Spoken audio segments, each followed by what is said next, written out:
Hey, everybody. Nick Livingston with this week's Honeit Podcast. I'm excited to welcome Camryn and Josh Mastel. They're the leaders of a really innovative recruiting firm called Innovien Solutions, based in Atlanta, but you're growing kind of all everywhere, it seems like. Camryn and Josh, welcome to the podcast. Thank you. Thank you very much. Good to be here. Awesome. Well, I think we've got the elephant in the room. You have the same last name. I think we've got to unpack this a little bit. Can you talk a little about how you two founded Innovien and maybe talk a little bit about your roles? Camryn, I know you're the founder and CEO, and Josh, you're the president, but maybe talk a little bit about how this marriage works and how this business works together. Whose side of the story do you want? Yeah, go ahead, Cam. This is a lot to unpack. Well, as Josh tells everyone, he sums it up as just we do everything together, which is now very true, actually. We did stop driving to work together. That was kind of forced on his end. No, we've started in the industry actually together before we had Innovien. We met, a little beautiful love and staffing story, but we met at a different company 10 years ago now, 12 years ago. And then worked together there, and then actually both left to do our own thing. So I started Innovien. He has another company that he has as well. That's more the sales and marketing outsource. And then had kind of obviously both supported each other throughout it. And then I think you came in officially to Innovien 3 years ago? Yeah. But we founded it back in 2017, again, supporting each other, obviously, but doing our own things. And then decided to just double down and bring it all in the family. That's exciting. We always like to, I talk to a lot of folks, we all fall into recruiting. You fell into love in recruiting. I hate to. Recruiting love. Yes. Recruiting love. Well, awesome. Well, I feel like I've been seeing a lot of announcements, a lot of great news from the company around the growth, the scale. You're opening new offices. I think that's exciting. So Atlanta, but where are the new offices? Our most recent one was Charlotte. Okay. That's coming. It's there, but that'll be launching more with like an official team in the coming year. Our most recent one was Nashville that you probably saw. So we're fantastic. Cool well, I've seen Best of Staffing Awards, Inc. 5000. I'm reading down the list. But congratulations. You're building something and scaling something in a time where, the recruiting industry it's been a very interesting kind of turbulent time over the last few years. And you've probably seen that firsthand, but fun to see a company really growing and scaling and finding, the rhythm, and navigating. I guess maybe we could talk a little bit about another angle of growth. I saw that you're opening up a new kind of government or federal division, which I think is interesting. Talk to me about how that happened, and maybe what are the differences you're seeing in this kind of new path beyond the traditional kind of contingent or retained work? Yeah, I think it's been, so we had seen obviously a lot of success on the commercial side, and just to note on even obviously adjustments to be made with you even mentioning, the market right now in staffing and in the industry in general is a little crazy. I think my finance guy thinks I'm crazy of the normal rate of growth that we saw, like you were saying, and scale. And he'll come into my office and be like, this is great. We're up this percent. Blah, blah. And I'm like, boring. What is that? He thinks I'm crazy, but yeah, in this industry, it's adjusting and kind of figuring out, okay, times weren't like they have been. How do we make sure we're being the most efficient with clients, delivering the best service, quality, and helping candidates as much as we can, even through these times. But we saw a lot of success, obviously, in the commercial side early. That was where most of our focus was. And we always knew, obviously, being woman-owned too, we've had people approach us and stuff on the federal and government side. There's a lot of kind of set aside and work to be done there. But some of our commercial clients that also play in that space, we've just focused more on commercial, really were the ones that kind of pulled us into it even faster than we thought. That said, hey, you support us so much on this side. Why aren't you guys helping us over here? Gotcha. So the same client just had a commercial side and maybe a government side of their business that you could then tap into or grow into. Well, that's even. Yeah. So we built out some of like their corporate teams, for Raytheon and the things like that, where we built their entire corporate, maybe infrastructure teams and helped on different initiatives, but we weren't touching any of their actual end clients and their customers. So that kind of helped be like, okay, we've been talking about this. Let's just hard launch it. And And it's been really cool. I've had to learn patience a lot more. Federal government game is Process a or long just game. Yeah. okay, gotcha. So is it where you see an opportunity for a bid, you put the bid, and then you price it, and then maybe you win the bid, and then you staff it? Is it kind of like more proposal And based it's than? not like on the commercial side where, there's more, onesie twosies or things like that, where you're getting quicker wins to kind of show that and build that with them. We're coming in where we don't have a huge reputation yet to rely on in the federal space. They rely on a lot of past performance. What have you done in HHS or in, defense and specific things like that we can't speak directly to yet. So it's hard not having those quick wins to show your service, because they'll do, they're tracking a lot of these primes and things that we partner with. They're tracking deals for years.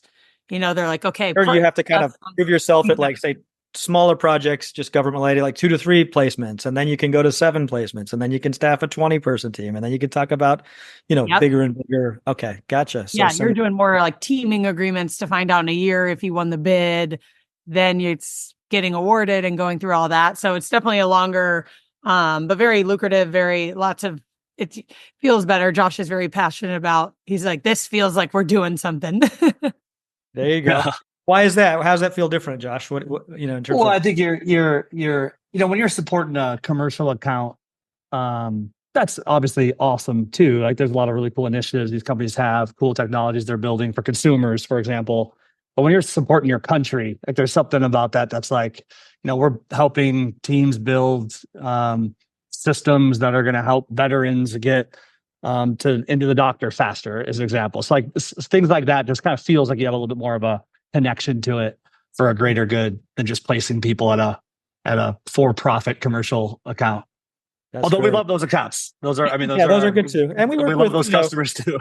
We have customers that support nonprofits, and same idea. It's like, mission driven or purpose. And I think, for companies that are hiring, you've got to find that voice, whether it is mission driven or incredible products or whatnot. What is going to attract the folks to work there and carry out the mission? So, what do you see? So we talked a little bit about things being a little turbulent over the last couple of years. What are you seeing in recruitment and talent acquisition and hiring today? Are things picking up? Are companies hiring again in certain areas? Where's the pulse of this business right now? I think it definitely depends on industry and the skill set kind of trend, what's coming up. Obviously, anything customer facing is getting approved, but a lot of things where we're seeing holds is just like they're waiting to see what's going to happen. They're not making calls on huge new initiatives and things like that. But anything like within cyber, data analytics, everyone's trying to figure out what to do with their data right now. We've been talking about that a lot internally, and making sure how can we build more, practice and capabilities around that and being able to really deliver and come through. Those would be kind of the biggest areas I'd see, Josh.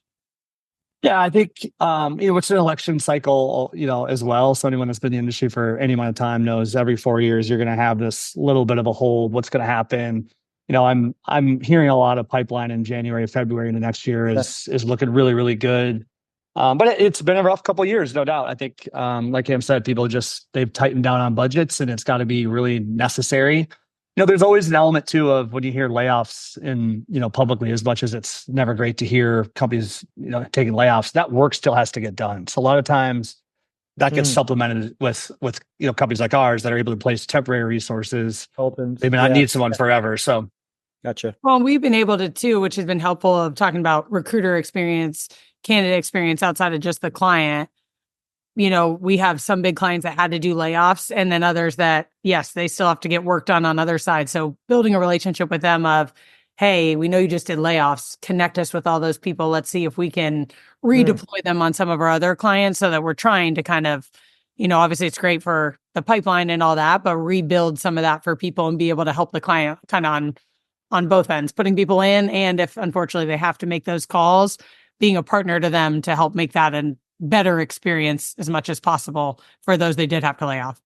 That's interesting. We've heard that from some of our internal TA customers too, just in terms of maybe shifting resources. If you're not necessarily hiring, how can you apply recruiters' skill sets to maybe retention, mobility, or in your case, outplacement, you're letting people go. How do we help them land smoothly? Or I love that model, even finding them, if you can help them rehire their best people, that sounds like a win-win for Innovien, right? That's great.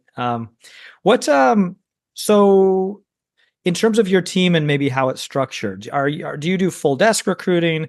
How is your organization kind of set up to divide and conquer in terms of candidate delivery or business development, finding new clients, et cetera? Yeah, we have an account management team that's out there in front of customers. So they're the ones building relationships, understanding initiatives, taking in anytime there's needs that they need to fill, they're managing that relationship. That's handed off to the recruiting delivery team. That's all based out of Atlanta here. So we have an army of recruiters in here that are using Honeit, and they're recruiting all day and screening candidates, making sure we're finding the best people for them. So AMs stay on the relationship side, recruiters staying on the candidate side, and there's a bridge in between that to make sure that the experience on both ends is really sharp.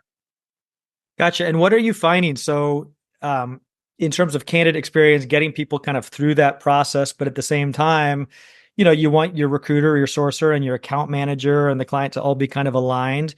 How are you, what is that process there, to ensure the right candidates are kind of getting through and the right candidates are presented? How are you operationalizing that or optimizing that delivery process? Cam? Seeing which one's going. We're so in sync again, because it's the unspoken marriage here that we know who to answer and when. You guys each answer your own. You start it and then answer your own question. Yeah. Okay, we're both critiquing each other's answer, like I would have said that. For sure.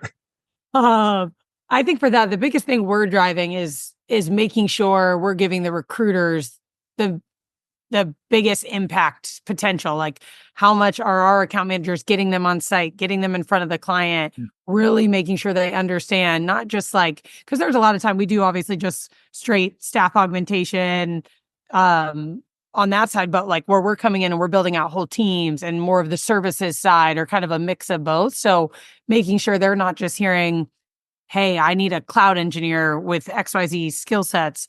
They know what are they doing? What's the mission for the company? What's this project? So getting them in to really understand culture, team, what's the bigger impact for the client than just, hey, this is the person, this profile I need. So we harp a lot on our delivery, like our account management team, to make sure, how much are you getting them involved? How much, they could be talking to great candidates that could come lead this initiative for this client, and they're not pitching it right because you didn't give them enough information. So more of that blend of getting them to really understand client, what's the win, what's the mission, like he said, so that candidate is feeling that too and is excited and can fully understand before they're even getting in process.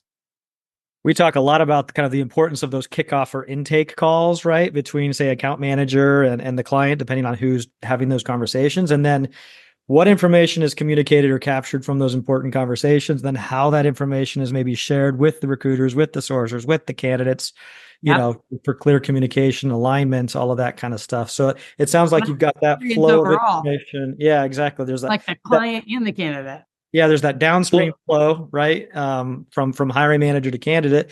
And then there's that upstream flow from candidate to client. And how are we sharing insights? So we love to see that. And are you are recruiters talking to the candidates and then our account managers talking to the candidates and then the submission happens? Or are you able to kind of do that flow within one, conversation, since you're using Honeit to share insights with each other? Right now, we do still have both. Honeit's helped a ton with eliminating a lot of those conversations, and you're going to get a call later. We have some ideas we were going to talk to you about too. Even some more things that we want to do with it, but there is still, again, I think it's because we're still harping on, do you guys have all the info you can? Are you really screening to, that specific client, hiring manager, project leader, and in culture and what they're really looking for, personality, all that. And sometimes more so too, to even really make sure we're prepping the candidate as best as possible, that they know what they're getting into. There is still both talk to them. But obviously the goal is get that more and more aligned, that there's no difference. You're getting the same story from account manager, recruiter. You have just as much insight from them as you would the account manager who interacts with the client day to day. Yeah, that's awesome. I mean, we're seeing this, it's like this multi-dimensional candidate, right? It's not just paper. It's not, we're actually finding that soft skills and personality and a communication style and some of this human stuff, right, is becoming almost more important than some of the technical skills that AI might, overcome, right? Or overcompensate, or quick to learn a new skill using AI. But the human empathy, EQ, personality, soft skills stuff, how do we measure that? And so, yeah, I don't know if in your interview guides or call guides, but there's technical questions, culture questions, industry specific questions. Yeah, we love that. I mean, now on the very first call, and we're actually seeing recruiters really level up and be able to not just do screens, but like comprehensive interviews for any specific culture, to your point, or this cloud engineer is different than that cloud engineer role because of X, Y, and Z. And tying it back to the kickoff call or the information that the hiring manager or the business problem, right, that you're solving goes way beyond just the job description. So that's super exciting. There's always going to be that element of, because the AM our sales team really has the deep relationship with the hiring managers and their teams and knows the initiatives. There's a certain amount of that information that's going to be hard to get to a recruiter that may be working on several different companies, several different openings in a week. So that relationship, I think, with the candidate and the account manager, as brief as it can be, so it's not an extra step in the process, I think is important for the candidate too, to know that, hey, I know this customer personally. I know their initiatives, in depth. You have questions, and they can represent the candidate too to the customer. If the customer has a question, they at least know what this person's all about, so they can help represent them. So that helps us a lot with our closing ratio. Yeah, like that 15-minute, hey, we're excited to present. You just want to make sure this is something you're interested in, or however you kind of confirm or validate that they are genuinely interested, and then get them excited. I think it's a nice touch. And I think in the age of AI, so many companies are actually trying to just remove steps and remove human touch points and things like that. I think you're right. If you think about the candidate experience, they're going to go, wow, Innovien spent 20, 30 minutes talking to me about the opportunity. I got to even meet an account manager to get prepped and help get me ready, and then sure enough, I'm talking to the client. So it's interesting. There's this almost like cross, optimization or efficiency versus, that human stuff. How are you seeing that in terms of high touch, automation, AI? I mean, the two touch, I think, is one great example of that. But how else are you balancing what we're seeing in the? I think there's certain areas, obviously, you have to be smart and use it. Of like, there's certain tools that we use for just efficiency, or you are going to get left behind. But even in that example you just gave, I was sitting here thinking of, as much as I said, the salesperson needs to be able to get that recruiter as much up to speed. There's still plenty of times on that 15-minute call that they just don't know as much about the client, where something comes up that they're like, oh, well, this manager 3 years ago on this project actually had someone that did that same, like, you just can't, you're never going to give them all that information. So and that's two people. You're not even talking about subbing AI. That's people that can't do that because they just don't have the history. But I think it is, you can't be get left behind. And there's tools we use, there's sourcing stuff that we do that can cut down, or even training, that you can really use a lot of that AI and things to remove some of that, where you're not losing that human touch. But again, we're in the people business. We're dealing with people all day. The best way to do that is with people. Yeah, I was going to say there's probably not an industry in the world that's more personal. We're talking about people's, have big jobs that have to deliver on important, expensive initiatives at enterprise companies with a lot of a line. Talking about people's livelihoods, for their next job they're taking. Like, to me, I think AI will probably hit this industry in terms of that connection from a hiring manager to a candidate probably pretty late. And I think the companies that jump on that too soon are going to get beat by companies that figure out, like we're doing, how to keep the personal touch at scale and use tools where you can. But that piece is so important.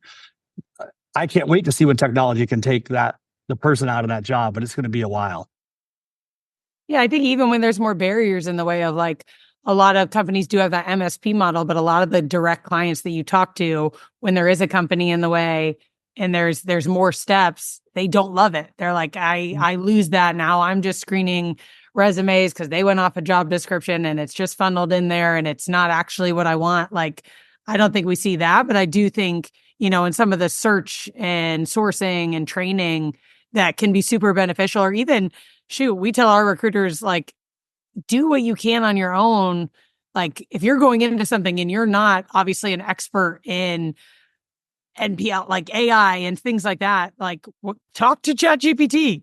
Do it. I've sat down there with recruiters and be like, explain this to me as a 5-year-old, and showing there's ways that they can train themselves and just use things, but it can't go all the way through. You still have to have people understanding people, that empathy side, to really get that done. But I definitely think there's areas that it makes sense and you can just be more efficient and help more people and deliver for more clients. But you can't adjust too quickly and replace that. Yeah, I think you're right. So in the world of recruitment, a lot of times we've talked about candidate experience for a long time, and treating candidates like customers, or things like that. And AI, there is something that can be approved in terms of maybe feedback or where you're at in the status and things like that. Maybe more so for internal TA teams than from external teams, right? Because the incentives are aligned for external recruiting firms. You want to get that candidate hired faster.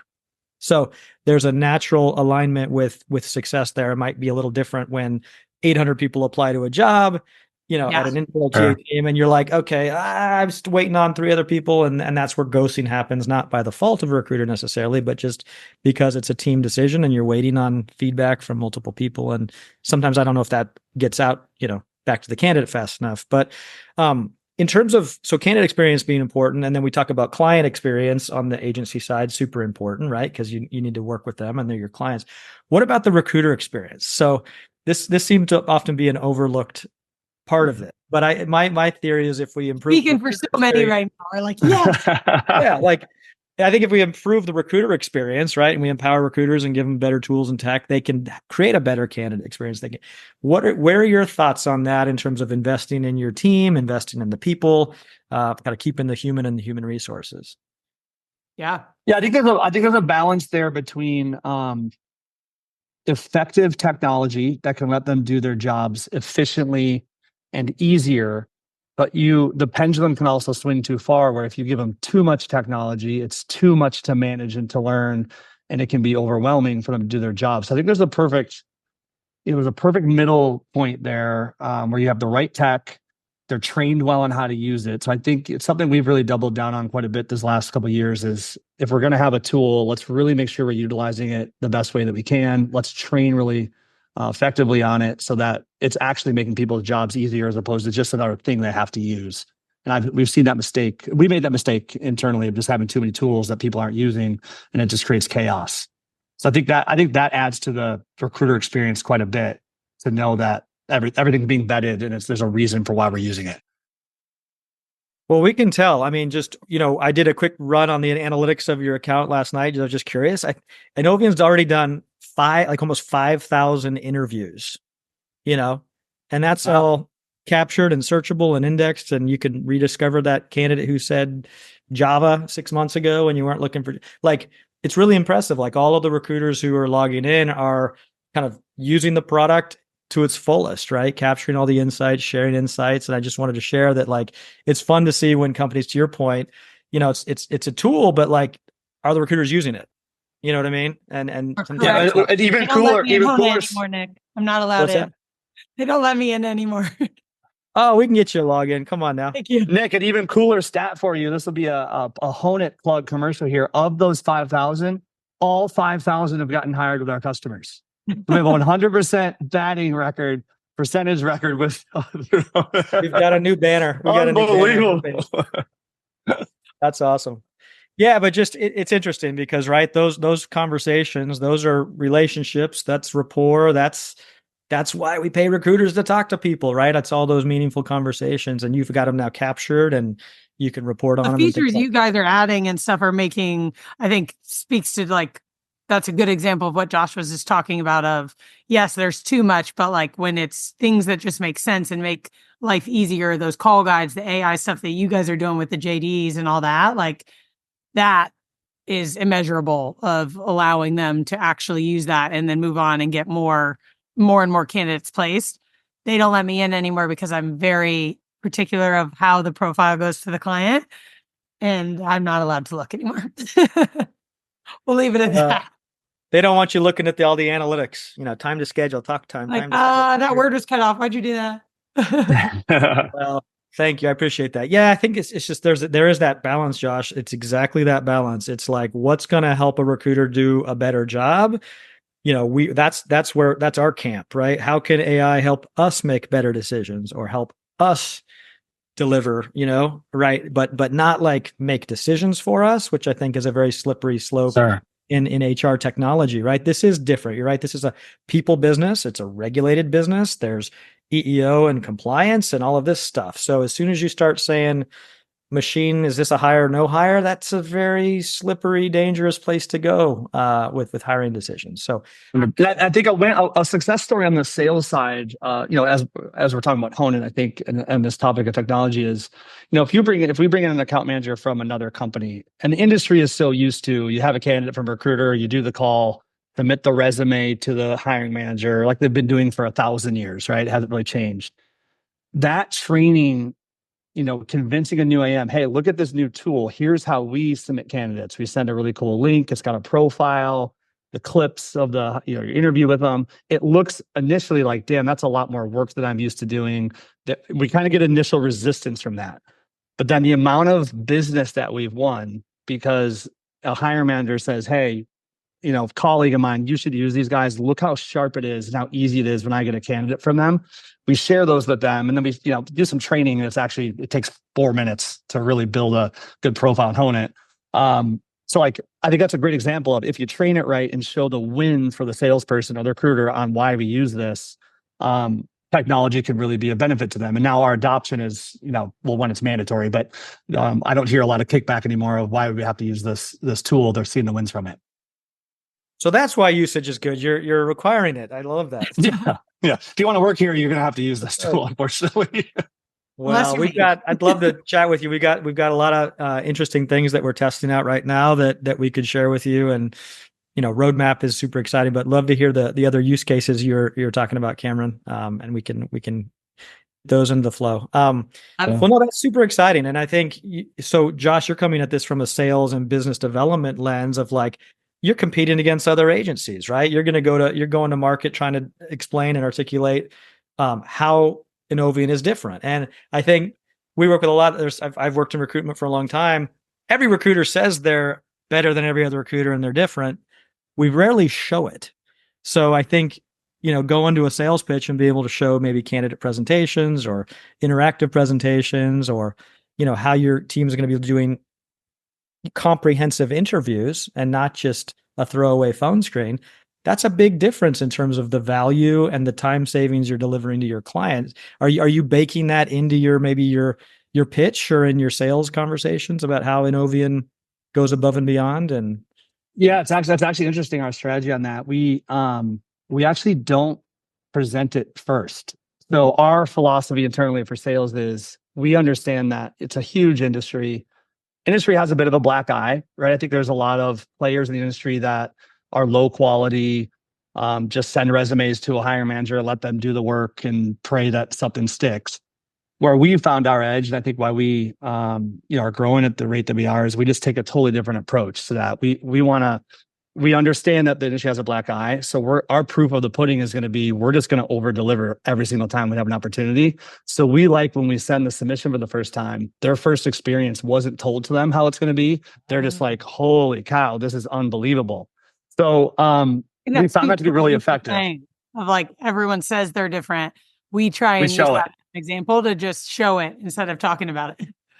Kind of that under promise, over deliver, or exactly right. Delight. We always like to say, kind of surprise and delight your clients, and that's fantastic. What maybe final theme here might be just what do you see in terms of kind of the future of hiring, or maybe even the future of work more broadly? Are you seeing AI take jobs yet? You mentioned maybe not yet. Are you seeing a shift in kind of roles or recs that might be looking for, folks who know how to use AI in the job recs and things like that? I mean, what kind of closing thoughts on the future of hiring and the future of work? Yeah, I think it's more the latter, at least from what we've seen so far. It's actually created opportunity for us. Obviously, we focus in technology and everything we do, like all of our staffing and services is within technology. So I'm sure there's other stories and impacts in other industries, but we're seeing opportunity from it of, hey, we need people that have this expertise to come in and build new initiatives for us. So not to replace our current people, but new project work, like we mentioned earlier, what do we do with our data? How do we structure this? How do we get actual insights out of it? So we're seeing more opportunity from it in our world so far. But I know obviously that's not maybe the same story in other industries as well. In addition to that, I think there's an opportunity for, to stand out as from a sales perspective and recruiting perspective, like, tools like Sales WAF, like Outreach, these mass, load up a email sequence, put 10,000 people in it and just blast email everybody. While we were sitting on this, podcast, we've probably all gotten 15 sales emails that are generically written. No one reads them.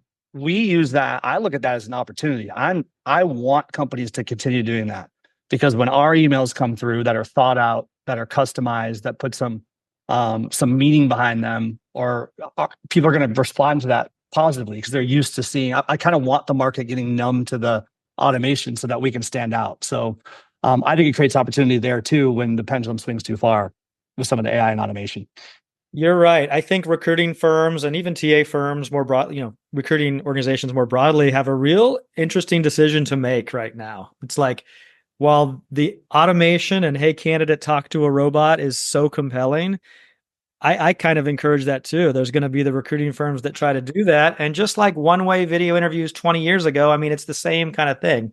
You're either talking to a person or you're not. And whether it's a one-way video interview tool, or it's a chat bot, or it's a conversational tool that is trying to act like a human, but it's not, it's kind of the same thing, I feel like. And there's going to be companies that go down that, or companies like Innovien that really hold strong to say, no, it's a people business.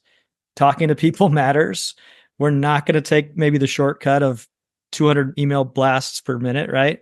But it's interesting because I think that the technology is becoming so alluring that it's hard not to go down that. The Band-Aid fix. It looks like it's always looks easier than it really is. Like it's they really kind of preach the ease of it, but it doesn't work as well as you would hope. Well, on that note, Camryn and Josh, thank you so much for joining us today. Weekly podcast. It's been really awesome working with your firm, seeing you guys grow, seeing you scale, open up new offices. It's super exciting for us to see, businesses growing again in our space. So congratulations. Thanks, my man. Thanks, Nick. Cheers. Thanks all.